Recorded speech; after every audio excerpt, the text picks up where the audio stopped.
কেউ যদি কোনো সাপ দেখার পরেও ভয়ে এটা ছেড়ে দেয়, ফালাইসা মিন্না, নবী বলেন সে আমাদের উম্মতের অন্তর্ভুক্ত না। সাপের ব্যাপারে 4টি বর্ণনা বলি। আবু দাউদের বর্ণনা 5248 নম্বর হাদিস।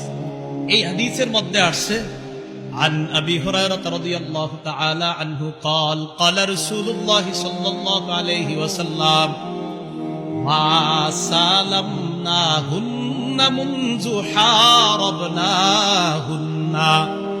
রাসূলুল্লাহ সাল্লাল্লাহু আলাইহি সাল্লাম বলেন, যেদিন থেকে সাপের সাথে যুদ্ধ ঘোষণা করেছি, নবীজি বলেন সেদিন থেকে এখন পর্যন্ত সাপের সাথে আমরা সন্ধি চুক্তি করি নাই।